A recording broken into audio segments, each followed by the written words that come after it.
Bea Alonzo at Dominic Roque, tinalakan ni Christy Fermin, dahil sa paninisi. Inalmahan ng batikang manunulat na si Christy Fermin, ang naging official statement ni Bea Alonzo at Dominic Roque tungkol sa kanilang breakup.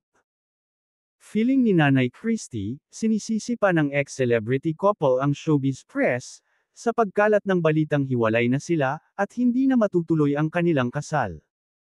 Sa episode ng Christopher Minute, nitong nagdaang Lunes, February 12, sana raw ay nagsalita agad sina Bea Alonzo at Dominic, tungkol sa tunay na estado ng kanilang relasyon at hindi na nila pinatagal pa ang pananahimik. Kung bakit naman kasi pinatawing-tawing nyo pa ang panahon? Tapos ngayon sisisihin nyo na naman ang mga press people. Social media bashers na naman. Ang diretsahang sabi ni Nanay Christy. Knows daw ng premyadong showbiz columnist at content creator, kung sino ang tinutukoy ni Bea Alonzo sa kanilang official statement, hinggil sa mga taong nagkumpirma ng kanilang breakup ng walang pahintulot. Sa pagkakaalam namin, dalawa lang ang nag-issue ng kumpirmasyon sa hiwalayang Bea Alonzo at Dominic Roque, ang Asia's King of Talk na si Boy Abunda at ang talent manager vlogger na si OG Diaz. Ako, ang aking sakop, yung politiko. Sa politiko, ipaglalaban ko yan. Kakantahan ko ng ipaglalaban ko yan, hanggang sa dulo ng mundo, ang natatawa pang chika ni Nanay Christy. Ang tinutukoy niya ay ang personalidad na nagmamay-ari raw ng condo unit na tinitirhan ngayon ni Dominic. Hirit pa ni Nanay Christy kay Bea, pero para sisihin mo yung mga tao na unang nagsalita tungkol sa hiwalayan, parang hindi yata maganda sa panlasa.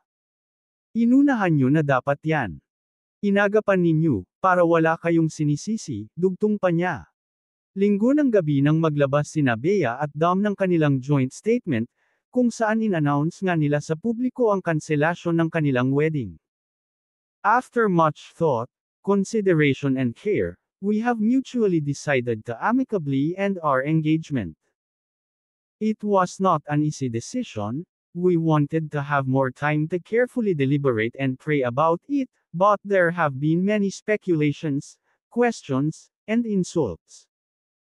Unfortunately, some even confirmed our breakup without our consent, and some created ridiculous stories that have no basis, and were utterly false, so we felt the need to share this announcement with great sadness, for our peace of mind and our families.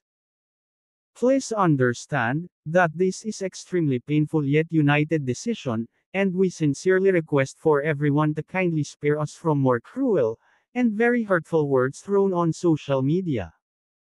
We kindly request to give us the privacy we need as we navigate our future lives with respect, kindness, compassion and dignity. Thank you for your understanding and support, ang kabuuang pahayag ng dating magkarelasyon.